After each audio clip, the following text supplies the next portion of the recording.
안녕하세요. 유풀입니다. 오늘은 파이올 파트 2 두 번째 시간이거든요. 한번 해보도록 하죠. 지난 시간까지 했던 거에 대해서 한번 얘기해보고 오늘 뭘 할지 한번 얘기해보는 시간을 갖도록 하죠. 사실은 제가 한번 찍었는데 수준이 별로 안 좋아서 지금 다시 찍고 있는 거거든요. 한 시간 동안 찍었는데 별로 안 좋더라고요. 제가 봤을 때 수준이. 그래서 다시 찍어서 지금 두 번째 찍는 거라서 좀 열정이 없어요. 한 번만에 찍었으면 좋았을 건데 잘 안 돼가지고 다시 한번 해볼게요. 열심히. 찍는 것도 쉽지가 않네요. 뭐지 이건?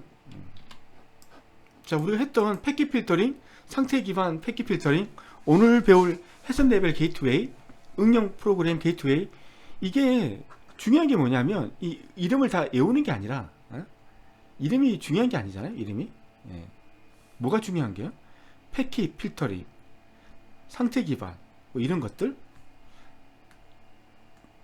그다음에 해석 레벨이 뭐고, 응용 게이트웨이 이게 뭐다. 이게 구분한 게 더 중요한 거잖아요. 그래서 한번 해보죠. 패킷 필터링. 자, 레이어로 가져가죠. 3레이어, 레이어 3, L3라고 하죠. L3, IP. 그 다음에 L4, 포트. 이걸 가지고 하는 게 이 두 개죠. 패킷 필터링, 상태 기반 필터링이죠. 그 다음에 해석 레벨 게이트웨이는 뭐다? L5, 세션. 세션 계층으로 하는 거죠. 세션 계층이란 뭐냐면 그걸 선택하는 거죠. 이제 전반적으로 클라이언트하고 서버 간에 연결 통로를 설정하는 거죠. 그래서 그게 뭐 풀 두플렉스다, 뭐 하프 두플렉스다, 이렇게 해서 방향을 선택하는 거죠. 하프 두플렉스 같은 경우는 워키토키처럼 한 명이 말하면 한 명은 말을 못하는 거, 이런 거죠. 해선을 하나만 쓰는 거죠. 이렇게 하나만. 그래서 한 명이 얘기하면 하나를 쓰지 못해요. 왜냐하면 충돌이 일어나면 네트워크는 전송이 못 되니까. 풀 두플렉스는 이제 두 개가 있죠. 말하는 선, 듣는 선 두 개가 있어서 서로 상대방이 전화기처럼 말을 동시에 할 수 있는 거, 이런 어떻게 통신할 것인지를 이제 하는 거. 그래서 L5 쪽이죠. 응용 프로그램은 L7, 맨 처음까지 다 할 수 있는 거죠. L7. 그래서 이 차이점이 뭐냐면 얘는 레벨 3, 레벨 4 이걸 가지고 하는 거니까 그 패킷 필터링 같은 속도는 제일 빠르다. L7은 애플리케이션 레이어에서 메시지까지도 다 검사를 하기 때문에 속도가 느리자. 이런 것들이죠. 자, 그리고 이제 패킷 필터링, 상태 기반 필터링의 차이점은 뭐예요? 차이점보다 같은 거죠. 얘 같은 경우는 이걸 한번 생각해 보세요. 이 그림을 가지고 한번 설명하는 게 좋겠네요. 차이점은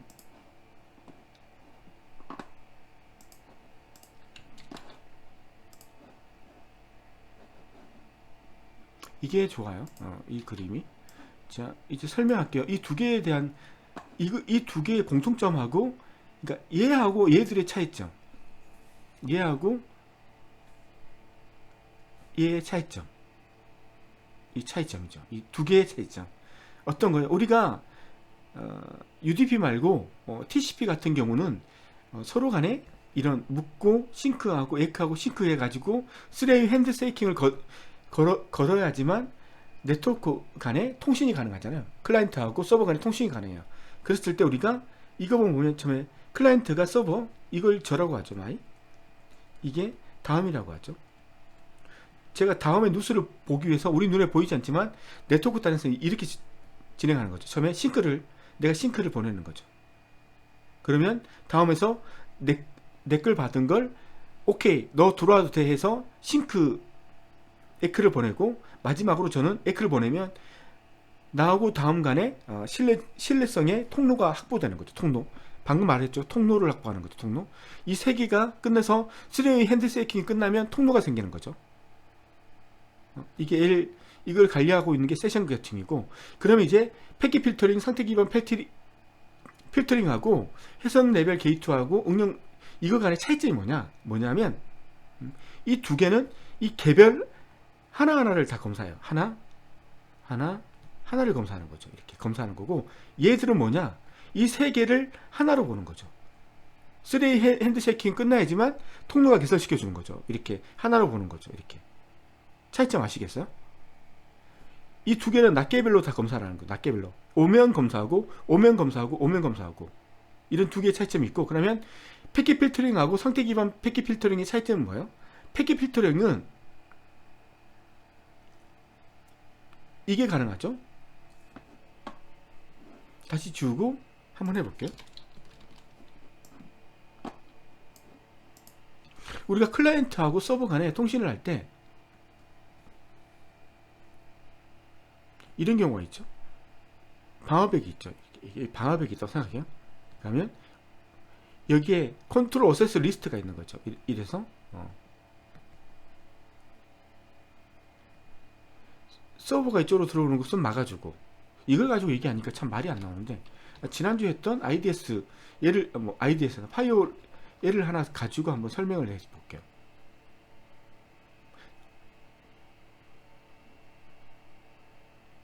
가끔 가다가 하다 보면 저도 모르게 잘 말이 안 나올 때가 있는데, 그때는 조금 이해를 해 주시길 바래요.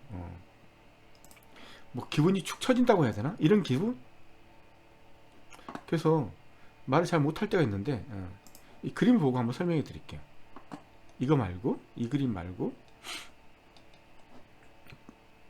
이 그림이 있겠죠.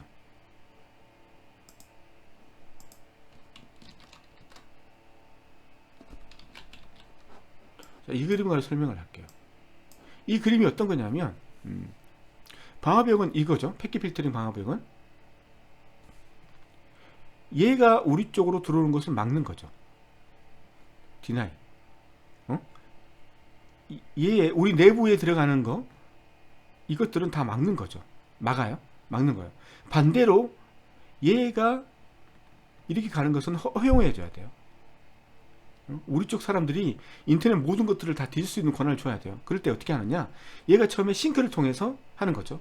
그럼 이것도 하나 더 가져오는 거죠. 싱크.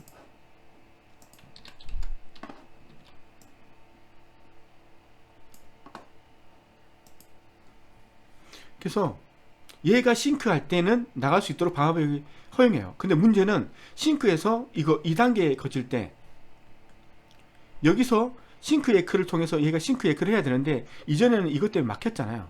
근데 이걸 하나 더 추가시켜 놓는 거죠. 뭐냐, 싱크 에크가 들어올 때는 통과시켜줘라, 허용해줘라. 싱크 에크가 들어왔을 때는 허용해줘라. 그래서 얘가 호출한 거에 대해서 얘의 싱크 에크 리스판스는 허용해주는 거죠. 근데 문제는 뭐냐면, 이걸 해커가 이 내용을 조작할 수 있다는 거죠. 이것들을 임의대로 조작을 해서 들어오면 해커가 그냥 들어올 수 있다는 거죠. 이렇게 싱크 해커로 조작을 해서 들어오면 들어올 수 있다는 거죠. 그런 문제가 있었다는 거죠. 그래서 우리가 뭐 했다? 스테이트풀을 준 거죠. 스테이트풀. 상태 테이블을 주는 거죠. 이거.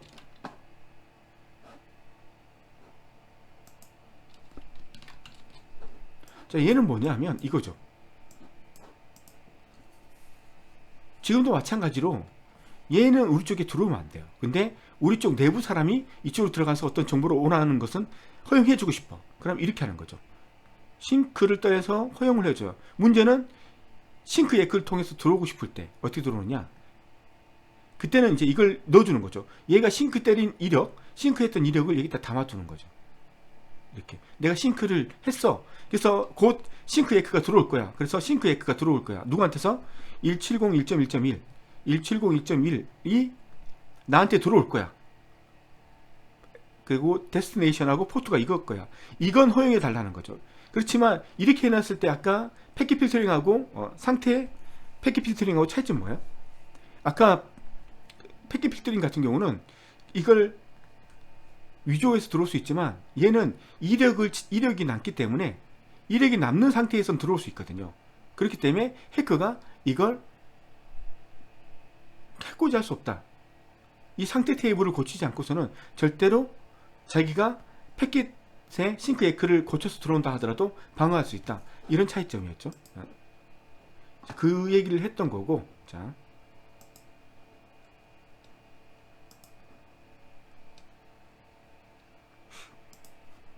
그리고 이제 마지막으로 여기까지 설명했고,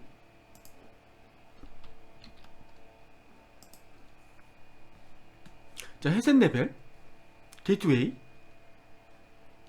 다 줘서 좀 헷갈리는데 다 기억하고 계시죠?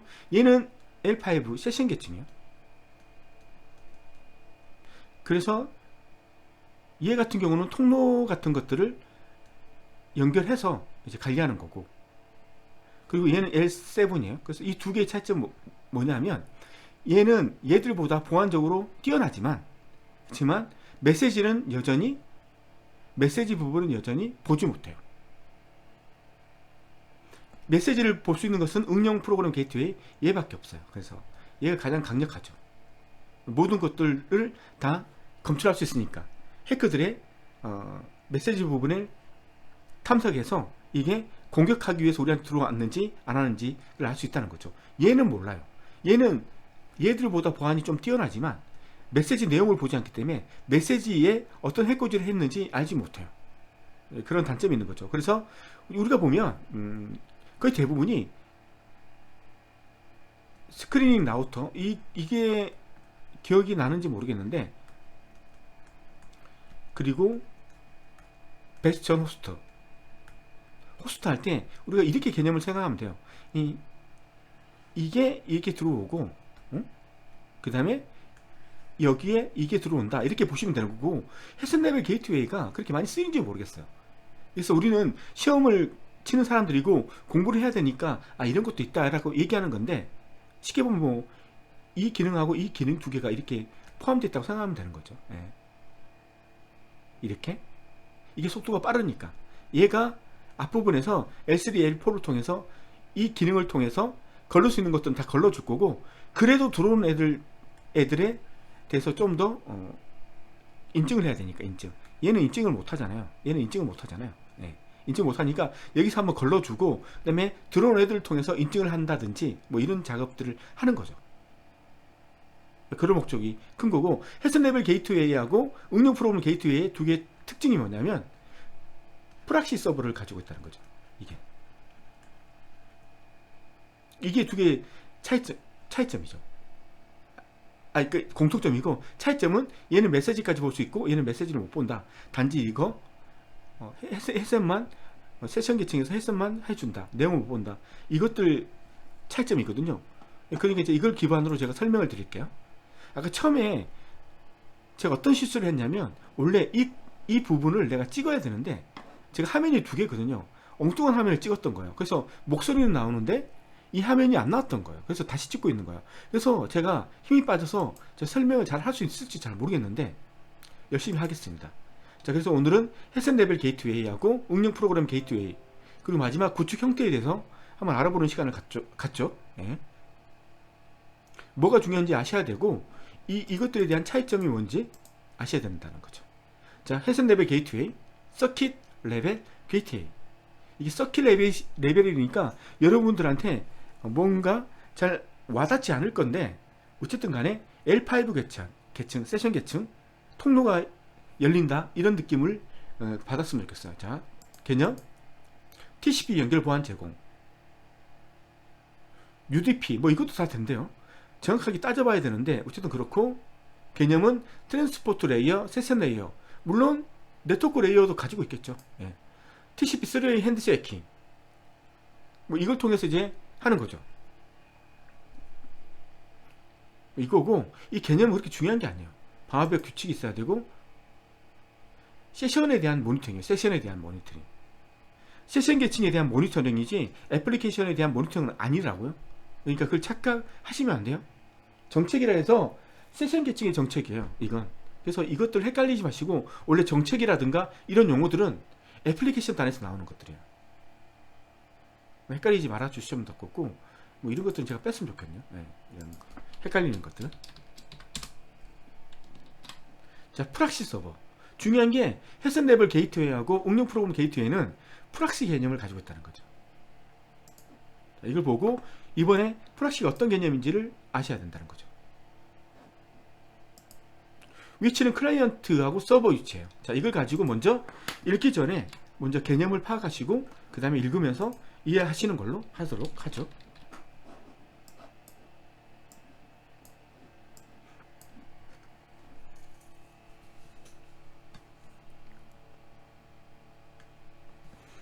자, 먼저 이걸 가지고 설명을 할게요. 이걸 가지고. 자, 클라이언트가 있어요. 이게 나죠? 내가 어디 들어가고 싶다? 다음에. 그럼 프락시 서버는 지금 뭐다? 파이어올 역할을 한다. 파이어올 역할. 그럼 이 파이어올은 다음 안에 설치되어 있는 거죠. 네. 얘는 DMZ에 설치되어 있을 거고, 얘는 DMZ에 설치되어 있을 거고, 그리고 내부 네트워크가 따로 있겠죠. 이렇게 시험에 나오는 것들이 이렇게 말해 주는 거예요. 이렇게. 그래서 여기는 웹서버뿐만 아니라 이메일 서버도 있겠죠. 이메일 이렇게 쓸 거고, 여기에는 뭐다? 제일 중요한 게 DB는 여기 있다. DB 서버들은 여기에 있다. 그 다음에 이게 직원들이 있겠죠. 직원들, 내부 직원들 컴퓨터들, 각종 뭐 DB 서버들 엄청 많겠죠. 이렇게 있겠죠. 그 다음에 여기는 누가 또 가리고 있다? 스크린 라우터가 가리고 있겠죠. 스크린이 막고 있겠죠. 이렇게. 그래서 내가 여기는 들어갈 수 있지만 여기로 못 들어가는 이유는 얘가 막고 있기 때문에 못 들어가는 거고, 근데 중요한 건 웹서버에서 우리 눈에 보이는 다음에서 보이는 이 뉴스 같은 거 있잖아요. 예, 예를 들면 이런 거죠. 네이버에서 이 내용들을 보여주잖아요. 이 내용들, 이 중요한 내용들은 어디에 저장되어 있어요? DB에 저장되어 있어요. 그래서 DB를 읽지 못하면 이 내용들을 보여줄 수 없다는 거죠. 이 내용들. 그래서 웹서버에서는 얘를 통과해서 여기를 통과해서 DB 서버에 액세스가 가능해야 돼요. 누가? 이 웹서버만 여기에 들어갈 수 있도록 허락해 주는 거죠. 그래서 스크린 라우터는 얘인 경우는 여기 들어가서 얘를 들어갈 수 있도록 허락해 주는 역할을 하는 거죠. 이렇게 있고, 프락시 서버가 파이어홀이니까 이게 DMZ를 역할을 하는 거죠. 얘는 외부에 들어오는 애들을 막아주는 거고, 여기는 DMZ에서 내부 네트워크 들어올 때 정말 들어와야 될 애들만 잡아주는 역할을 하는 거고, 그래서 이게 DMZ라 하는 거죠. 지금 우리의 목적은 뭐다? 프락시 서버를 보는 거죠. 프락시 서버. 그래서 프락시 서버는 뭐가 있다? 서킷 레벨, 파이어홀, 그 다음에 어플리케이션 레벨, 게이트웨이. 파이어홀이 있죠. 이렇게 두 개가 있는데, 두 개 다 공통적으로 프락시 서버를 두고 있다. 프락시 서버가 하는 건 뭐냐면 이거죠. 클라이언트가 바로 다이렉트로 DMZ에 있는 이메일 서버 접속 못하도록 하는 거예요. 클라이언트가 다이렉트로 웹 서버에 들어가지 못하도록 하는 거죠. 그래서 얘가 만약 80 포트로 들어왔다. 80로 들어왔다. 그럼 프락시 서버가 어디에 연결시켜 주는 거죠? 웹 서버에 연결시켜 주는 거죠. 이렇게 연결시켜 주는 거야. 그 다음에 이메일 서버에 들어가고 싶다. 그럼 여기에 연결시켜 주는 거고. 그렇게 하는 거죠. 그래서 프락시 서버가 하는 역할은 뭐예요? 클라이언트 대신에 클라이언트가 들어가고 싶은 것을 자기가 들어가서 그 내용을 보내주는 거죠. 물론 TCP 연결, 3way 핸드쉐이킹이 끝나야죠. 3way. 얘는 3way 핸드쉐이킹이 끝나야 되죠. 그 다음에 다음 같은 경우는 우리가 인증이 필요 없지만, 그 다음에 뭐 자기가 어떤 로그인을 해서 뭘 해야 된다. 아이디 패스워드 통과해야 된다. 그럼 프락시 서버가 뭐까지 한다? 인증까지 하는 거죠. 그러면 인증을 하려면 이 프락시 서버는 어플리케이션이 돼야 되는 거죠. 인증할 수 있는 것은 L7에 있는 L7까지 건드리는 애밖에 인증을 못하니까 얘가 되는 거고, 인증이 없다. 그럼 뭐가 되는 거요? 서킷 레벨을 설치하는 거죠. 인증이 필요 없다. 그러면 이걸 설치하는 거죠. 뭐 인증까지 필요 없는 그런 서버가 있을 수 있잖아요. 인증이 필요 없고 뭐 그런 경우에는 뭐 비싼 이걸 설치하는 대신 이걸 설치할 수도 되는 거죠. 그렇지만 누가 이걸 설치하겠어? 다 이걸 설치하겠지. 프락시 서버. 그렇게 구분을 해야 되고, 얘가 하는 역할이 뭔지 아시겠죠? 80으로 들어오면 웹 서버로 들어가는 거고, 이메일 서버 보면 몇 번이었더라? 이메일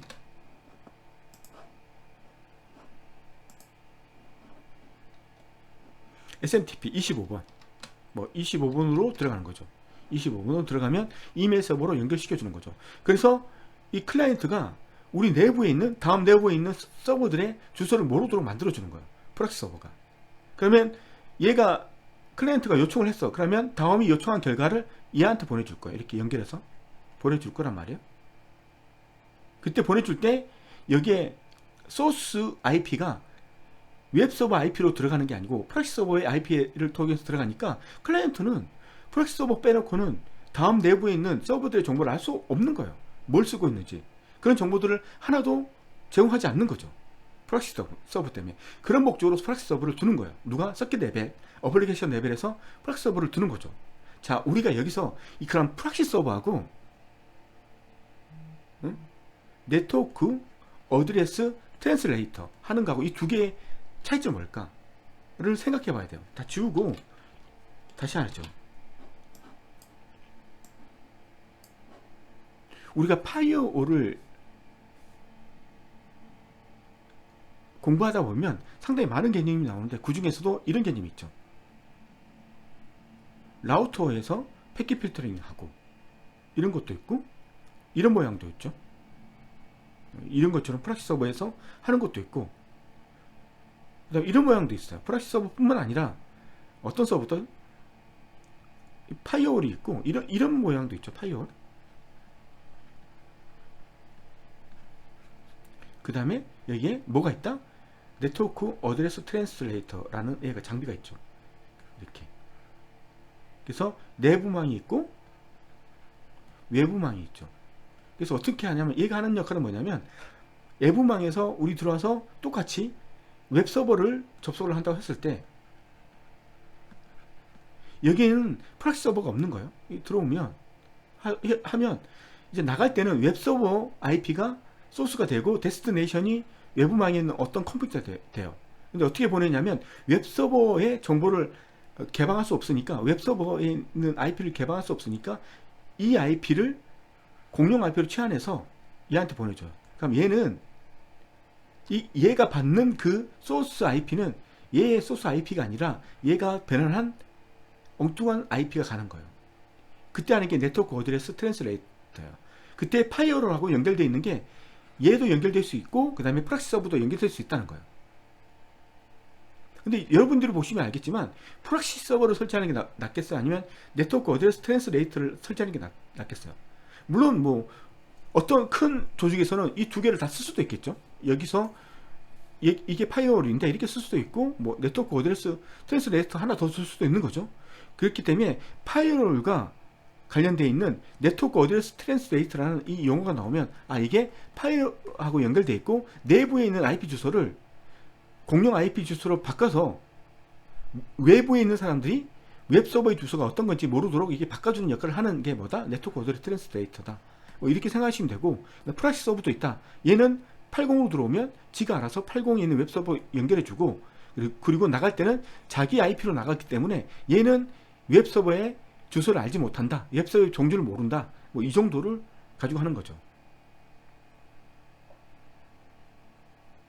네, 이렇게 해서 설명을 하는 거죠. 끝내고 이제 뭘 한다? 이제 다음으로 넘어가죠. 제가 설명을 잘하고 있는지 잘 모르겠어요. 자, 그래서 프락시 서버 위치는 클라이언트와 서버 사이의 위치, 클라이언트하고 서버 사이의 위치하고 외부 인터넷망과 내부 사설망 사이의 위치. 그러니까 이게 파이어홀이에요. 프락시지만 파이어홀이에요. 파이어홀. 그리고 이 프락시 서버가 서킷 레벨 프락시 서버일 수도 있고 아니면 애플리케이션일 수도 있고 그리고 정식으로 이제 그림을 그리자면 이런 형태가 되겠죠. 이런 형태가 될 거예요 아마.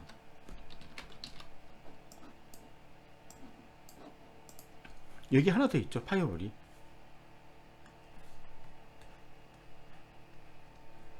방화벽이 하나 더 있죠. 그래서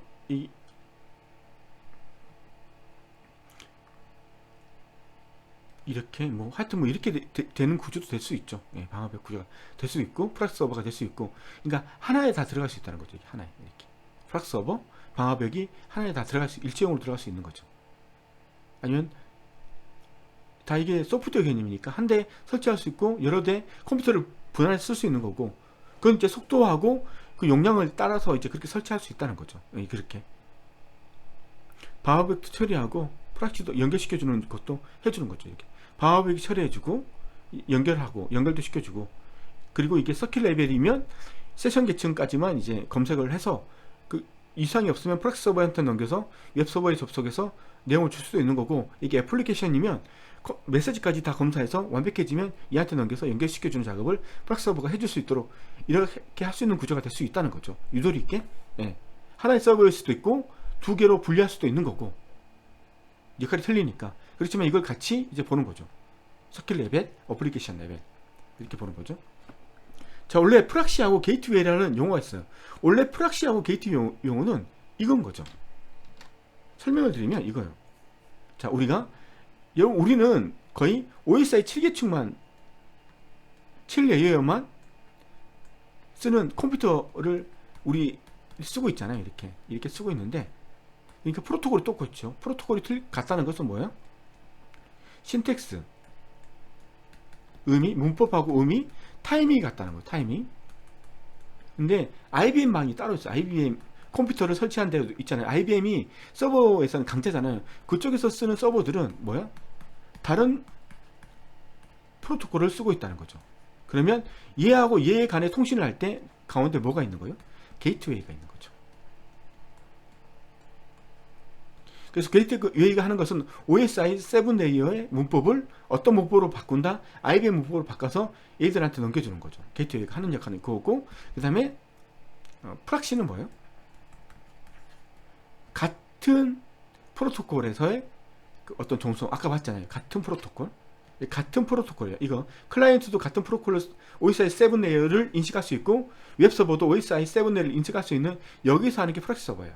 근데 우리가 보면 서킷 레벨 게이트웨이, 어플리케이션 게이트웨이, 이렇게 게이트웨이를 쓰는데, 이때 게이트웨이는 이런 의미가 아니고 그냥 다른 의미라고 보시면 되는 거예요. 좀 헷갈릴 수 있지만.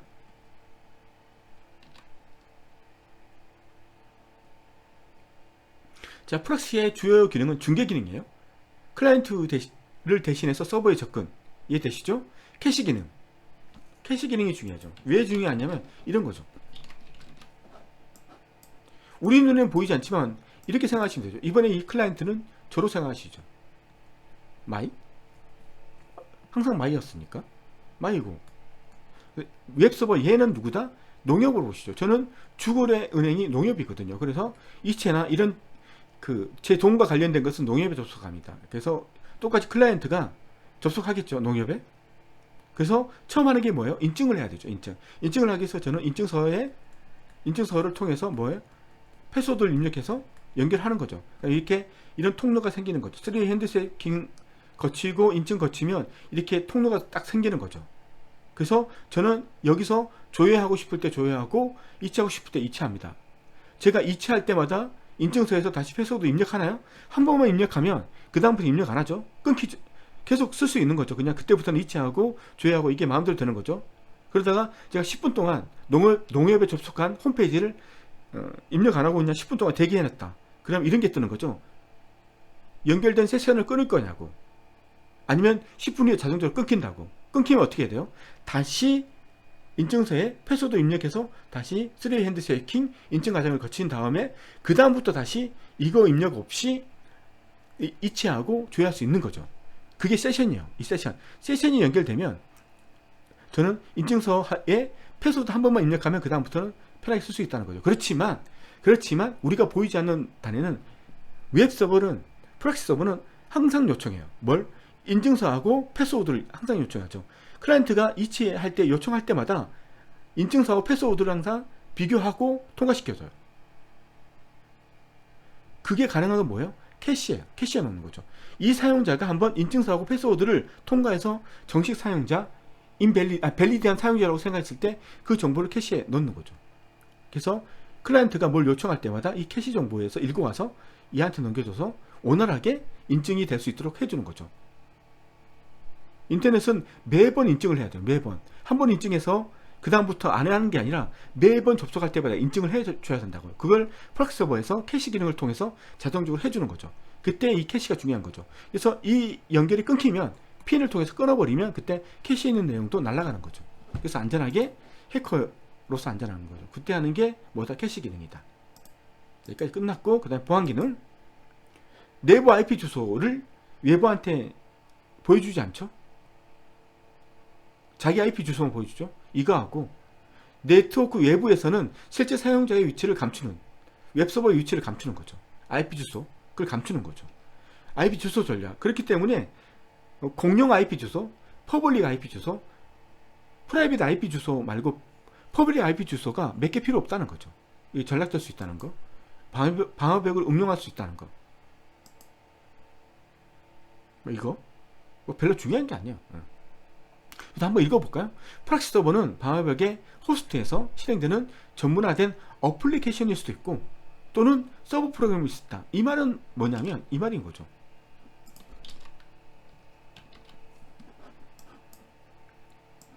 만약 프락시 서버가 이 기능이 어플리케이션이다. 그러면 뭐예요? 여기에 들어가 있겠죠. 어떻게? 이렇게 베스천 호스트 아니면 듀얼 홈드 호스트, 베스천 호스트 또는 네트워크 카드 두 개면 듀얼 홈드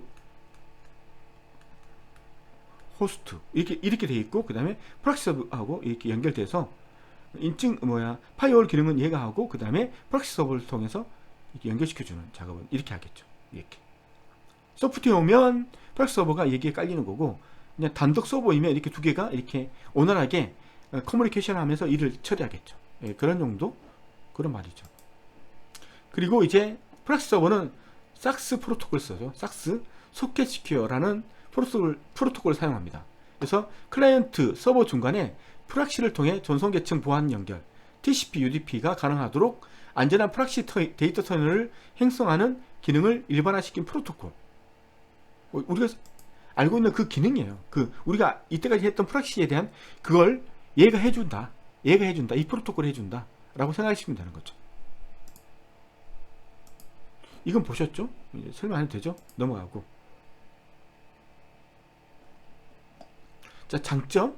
많은 시간과 리소스를 소비하지 않고, 뭐에 비해서? 어플리케이션 게이트웨이 파이어월에 비해서 많은 시간과 리소스 소비하지 않지만 얘들에 비해서는 속도가 느려지죠.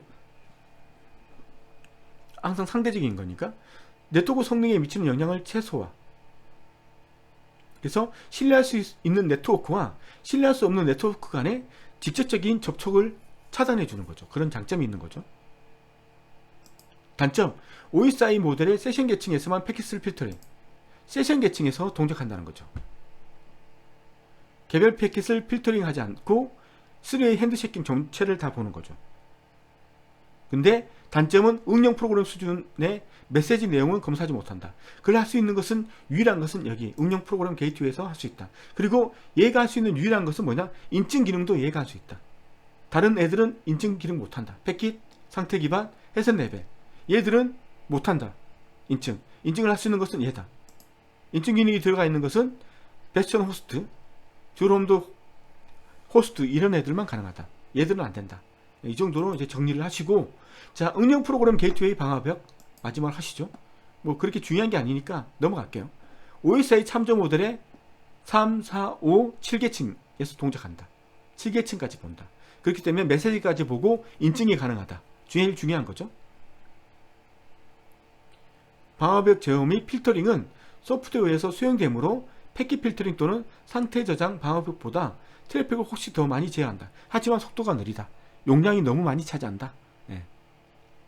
특징, 응용 서비스마다 각각 다른 응용 게이트웨이를 구현 가능하다. 로깅, 파일의 네트워크, 트랜스포트 계층 이런 로그들을 어디에 남긴다? 로깅을 통해서 파일로 남긴다. 그리고 감사 추적이 가능하다. 이건 오로지 애플리케이션에서만 가능한 거죠. 인증 서비스, 어플리케이션. 그리고 스푸핑 공격과 다른 정교한 공격에 대응이 가능하다. 자, 이걸 보시고 이제 마지막으로 한번 해보시죠. 얘가 어떻게 하는지.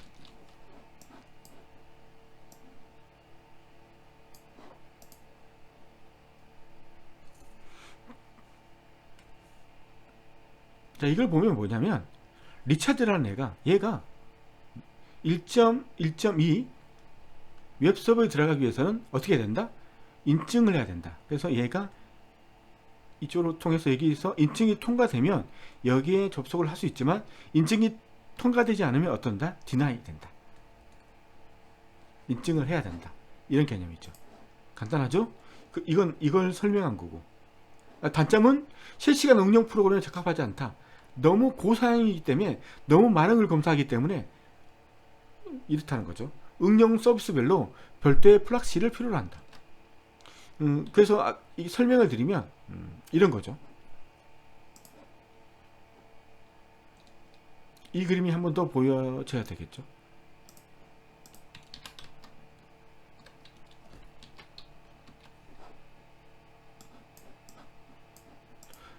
여기는 프락시가 이렇게 한 대를 통해서 있는데, 그래서 한 대를 통해서 뭐 이메일 서버, 웹 서버, 뭐 DNS 서버 이렇게 접속을 하는데, 아까 어플리케이션 게이트웨이 그 파이어올 같은 경우는 프락시 서버가 웹 서버용으로 따로 있고, 그다음 뭐 프락시 서버가 뭐 이메일 서버용으로 따로 있고, 그다음에 DNS용으로 따로 있다. 이런 구조다. 이라고 생각하시면 되는 거죠. 이것도 시험 문제 나오니까 잘 구분하고 있어야 되는 거예요. 여기까지 설명했고, 구축 형태를 보시죠. 스크린 라우터.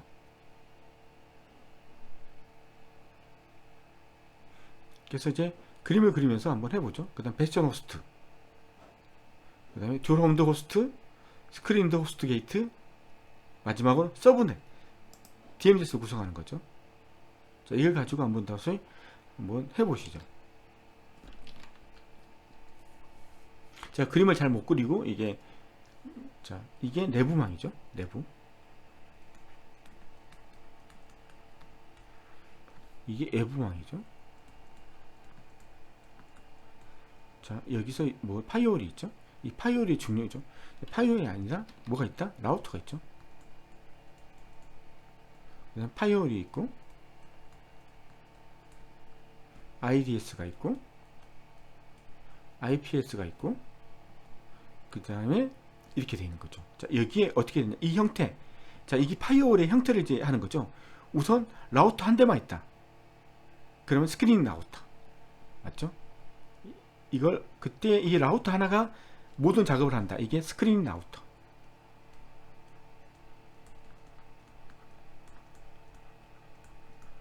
하는 거죠. 제일 간단한 형태고, 그 다음에 라우터 말고 파이어홀만 독자적으로 간다. 이거. 이때는 베스천 호스트라고 부릅니다.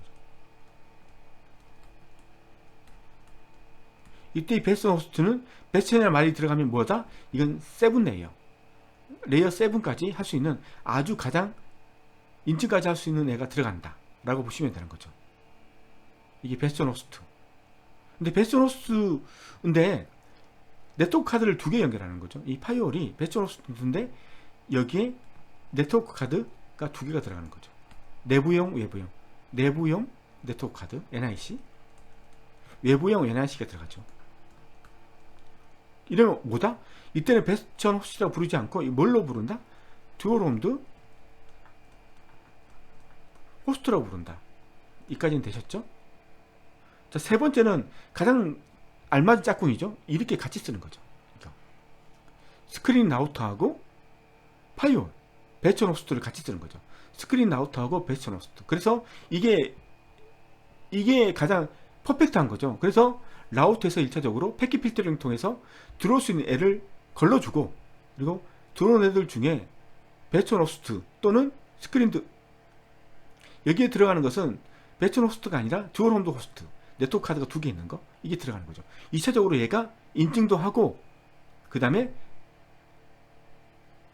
네트워크 트랜스레이트, 네트워크 어드레스 트랜스레이트도 하고, 네트워크 어드레스 트랜스레이트도 하고, 그 다음에 뭐 프락시도 하고, 프락시 기능도 가지고 있는 거고, 그 다음에 인증도 하는 거고, 이렇게 하고 이제 통과시켜 주는 거죠. 이렇게 통과시켜 주는 거죠. 그래서 여기에서 뭘 한다?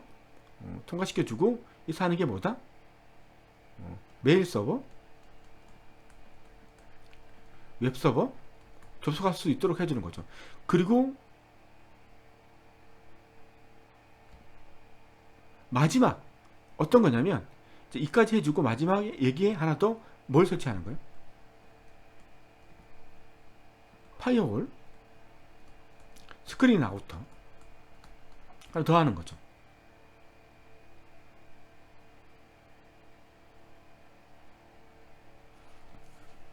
자, 이걸 그림을 보고 한번 보시죠. 자, 보시면 스크린 라우터 한 대만 있는 경우, 베스천 호스트, 이건 S7이죠. 아주 고양하는 거, 아주 좋은 거. 근데 여기에 카드 두 개가 붙으면 뭐다? 똑같은 거리지만 내부 네트워크 인터페이스 카드, 외부 인터페이스 카드가 붙으면 얘를 듀얼 홈드 호스트라고 한다. 그리고 얘하고 조합돼서 만들어지면 뭐다? 스크린 라우터하고 배선 호스트. 듀얼 홈드 호스트가 연결되면 뭐다? 이걸 스크린드 호스트 게이트웨이라고 하고, 마지막으로 이런 구조를 가지면 뭐다? DMZ라고 부른다. 그리고 스크린드 서브넷. 이때는 서브넷이라고 부른다. 서브넷. 아시겠죠? 이게 서브넷. 이 두 개를 구분할 수 있어야 돼요. 이 두 개가 제일 헷갈리거든요. 듀얼 홈드하고 배선 호스트는 헷갈리지 않아요. 스크린 라우터도 헷갈리지 않아. 배선 호스트는 이거고, 듀얼 홈드 호스트는 내부 인터페이스, 외부 네트워크 인터페이스가 이게 있다. 이게 차이점이다. 근데 이 두 개는 정말 헷갈려요. 스크린드 호스트하고 서브넷, 이거 스크린드 서브넷하고 헷갈리니까 이 두 개만 헷갈리도록 않도록 해요. 그래서 여러분들이 외우실 때 서브넷이 DMZ다. DMZ는 서브넷이다. 이걸 그냥 계속 외우고 있는 거죠. 그래서 이걸 막아주는 거고. 이 그림이 되는 거죠. 그래서 이게 연결해주고, 여기에 뭐가 있다? 이게 아니라 스크린 라우터가 하나 더 세워서 내부망에는 뭐가 있다? DB 서버가 있다. 그 다음에 여기 직원들이 쓰는 컴퓨터가 있다. 지금 그래서 웹 서버가 DB 서버에 접속해서 데이터를 가져올 때 스크린 라우터를 한 번 더 거쳐서 가져와야 된다. 그렇지만 외부망에서 여기는 절대 못 들어간다. 외부자는 여기 못 들어간다. 웹 서버를 통해서만 들어갈 수 있다. 그래서 외부자가 여기 들어갈 수 있으려면 웹 서버를 먼저 점령을 해야 된다. 그래야지만 들어갈 수 있다. 그렇지 않고서는 웹 서버를 못 들어간다. 예? 라는 거죠. 예.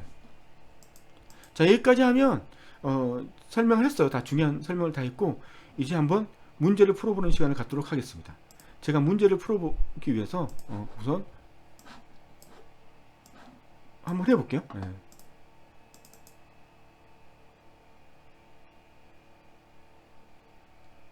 파이어월에 대해서 어떤 문제가 나왔는지 한번 다 풀어볼게요. 문제도 풀어봐야지 어떻게 나오는지, 내가 어떻게 공부해야 되는지 알 수 있는 거죠. 자, 파이어월 한번 찾아보죠. 이건 아니고, 이건 IDS IPS니까 아니고,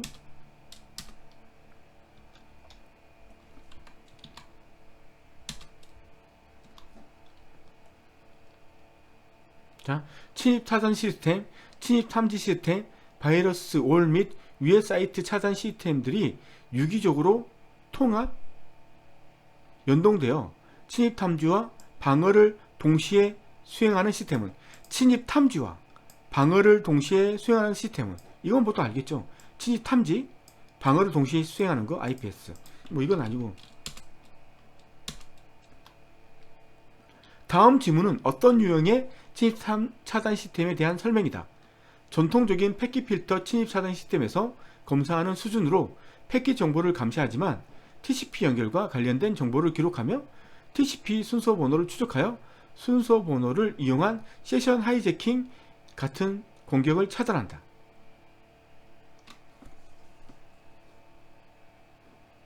여기서 뭐 어떤 거겠어? 패킷 정보를 검사하지만, 그러면 뭐예요? 두 개 중에 패킷 필터링하고 스테이트풀 두 개밖에 없잖아요. 근데 TCP 연결과 관련된 정보를 기록한다. 상태 테이블을 가지고 있다. 그럼 뭐 스테이트풀 이거죠. 이걸 모른다 하더라도 스테이트풀이 들어가면 이걸 맞다는 거죠. 그래서 유도리 있게 하라는 거죠. 유도리 있게.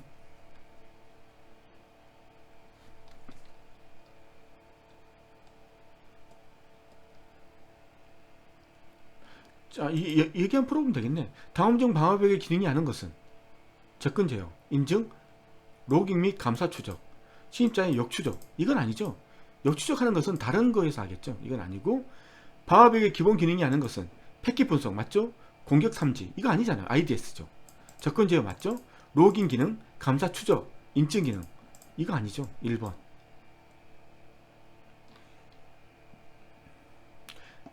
다음 지문에서 설명하고 있는 인도의 보안 서비스는 무엇인가?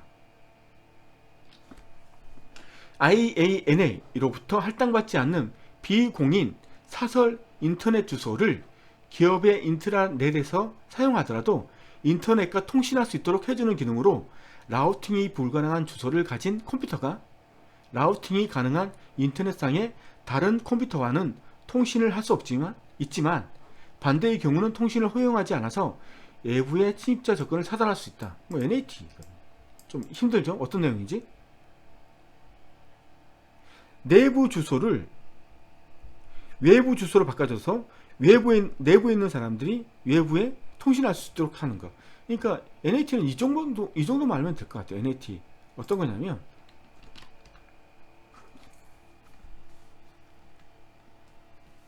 자, 주소 체계가 있죠. 주소 체계가 내부망 외부망이 있는데 A 클래스 B 클래스 그건 아시죠? 지금 이걸 해야 되나? 지금 46분인데 지나갈게요. 그냥 NAT만 설명할게요. 자, 내부의 컴퓨터들은 내부 사설 네트워크를 쓰는 거죠. 사설 네트워크.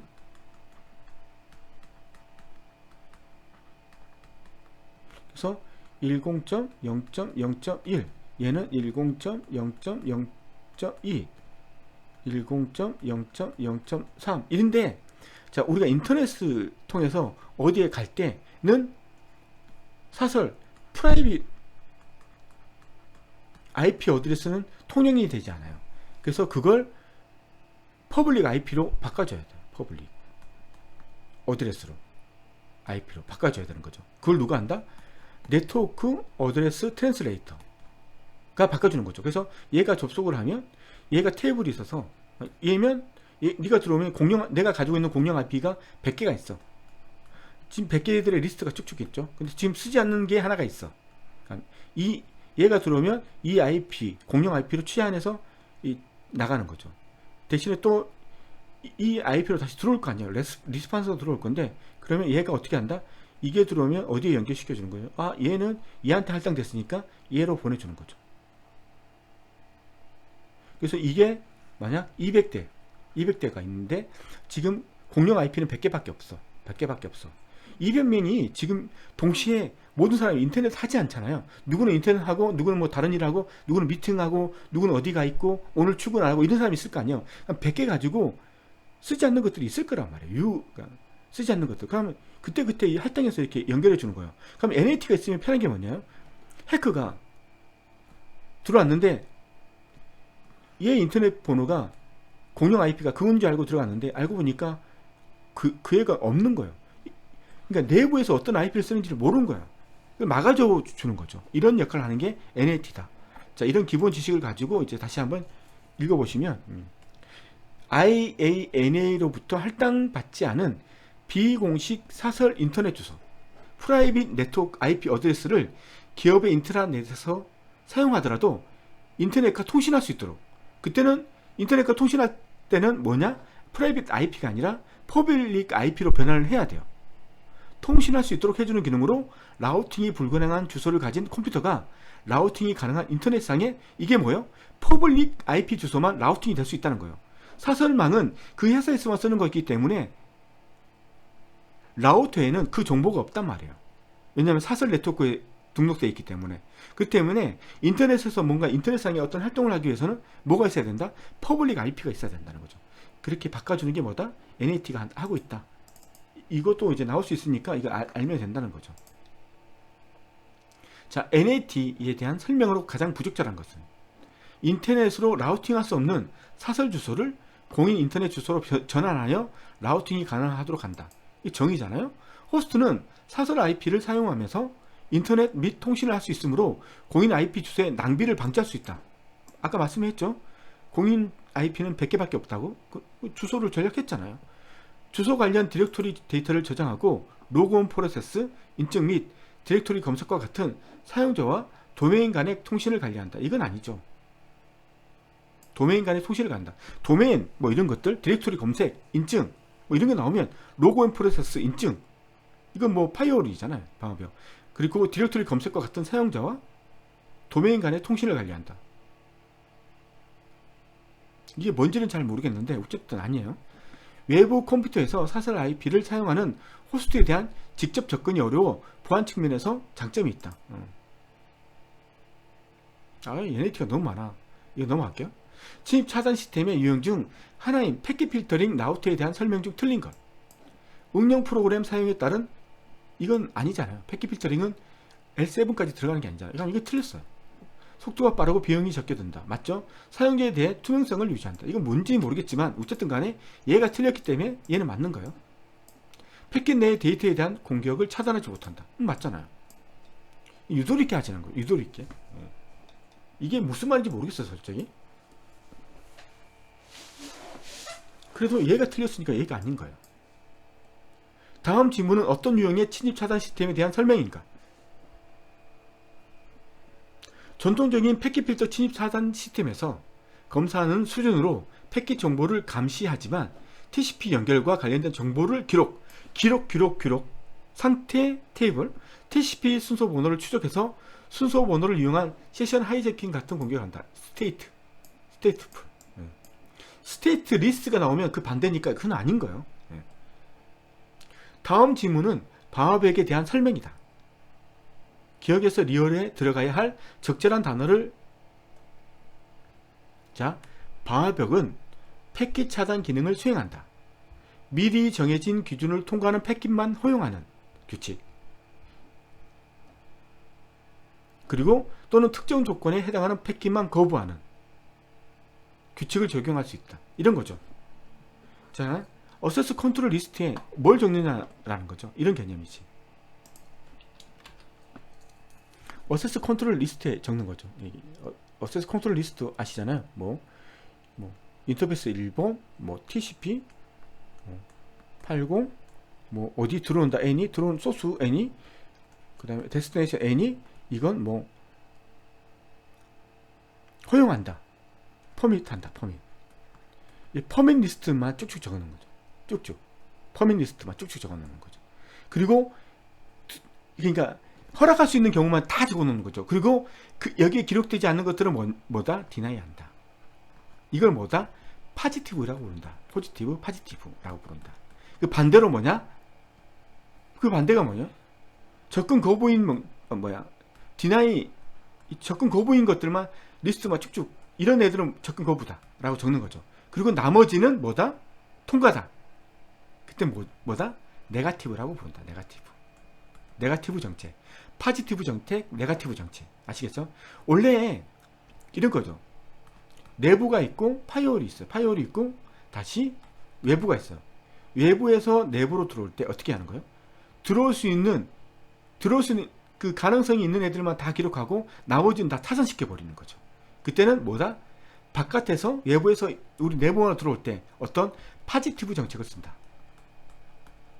그 반대의 정책, 내부에서 외부로 나갈 때는 안 되는 경우 빼놓고는 다 되도록 허용해 주는 거죠. 안 되는 경우만 리스트하고 그 외에는 다 허용해 주는 거죠. 이게 내부자가 외부로 나갈 때 해주는 거죠. 이런 것들.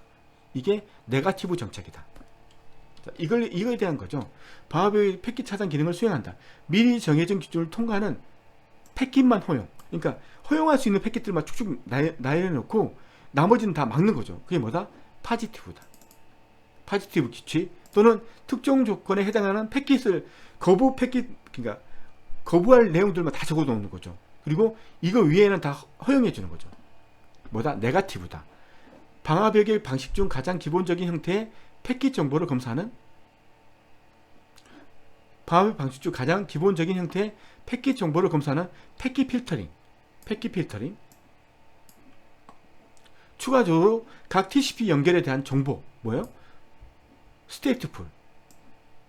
그래서 이 파지티브냐 네가티브가 헷갈리면 패킷 필터링 스테이트풀 이건 알잖아요. 그래서 이거 패킷 필터링 스테이트풀 두 개죠. 1번 아니면 3번이요. 찍는 거죠. 그래서 50%잖아요. 몰라도 50%. 여러분이 기억해야 될 게 이거예요. 내부자, 외부자나 외부에서 내부 들어갈 때는 파지티브 정책이다. 공공음이 생각해보세요. 공공음이. 그리고 내부에서 외부로 나갈 때는 네가티브 정책이다. 네가티브 정책. 그럼 그게 뭘지를 생각해봐요. 파지티브, 아, 들어갈 수 있는 기능들만 다 적어놓고 나머지는 다 싸그리 다 디나이. 얘는 뭐예요? 하지 말 것만, 하지 말라는 것들만 적어놓고 그 외에는 다 오케이, 네거티브. 이것만 좀 기억해 달라는 거죠. 프락시 서버는 HTTP 해제에 나타나는 값에 따라 분류가 가능하다. 다음은 어느 분류에 대한 설명인가? 리모트 어드레스, 프락시 IP. 솔직히 이건 모르겠어요. 이건 좀 어려운데 이거에 대해서는 잘 모르겠어요. 다음에 한번 해보죠. 비아 프락시. 넘어가죠. 이건 모르겠어요. 다음은 특정 보안 시스템에서 공격을 탐지한 로그이다. 이 공격을 탐지 방어하기 위해 어떤 종류의 방어벽을 사용하는 것이 적절한가? 보죠. 읽고 메서드 라이트 메시지가 있어요. 메시지가 있죠. 어드민. 이건 뭐예요? 어플리케이션 있잖아요. 메시지 어드민. 뭐요? 아이디 패스워드잖아요. 아이디 패스워드. 어드민이거나 이러면 이거잖아요. 이건 뭐 저도 공부하다 알 수 있죠. 탐지 근거, SQL 쿼리 구문, 어드민. 아이디잖아요. 어드민 아이디잖아요. 그리고 패스워드가 나와야 되는데 이거 이런 일이라고 하면 무조건 다 통과시켜 버리잖아요. 그건 뭐예요? 어플리케이션이잖아요. 아이디, 어드민 아이디, 어플리케이션. 이렇게 되는 거죠. 보기가 없네. 다음 설명에 적합한 방어벽의 구축 형태는 외부 네트워크와 내부 네트워크의 완충지대를 두는 방식. 완충지대, DMZ. DMZ는 서브넷. 그렇죠. 이 완충지대의 앞뒤에 방어벽을 위치시키고 완충지대에는 DMZ에는 메일 서버나 웹 서버, DNS 서버 등을 설치한 DMZ는 서브넷이다. DMZ 네트워크는 주로 외부 네트워크와 내부 네트워크를 분리하기 위하여 사용되는 네트워크이다. DMZ 네트워크 내에 설치될 서버로 가장 부적합한 것은 DB. 얘는 무조건 어디다? 내부다. 정말 중요한 거예요. DB 서버가 너무 중요하기 때문에 꼭꼭 감춰놔야 돼요. 꼭꼭. 그게 틀리면 다 틀리는 거예요. 그만하죠. 이것들은 이제 프로그램을 어떻게 필터링 할 것인지에 대한 것들이니까 이것은 다음에 하는 걸로 하고 오늘은 여기까지 하도록 하겠습니다. 감사합니다.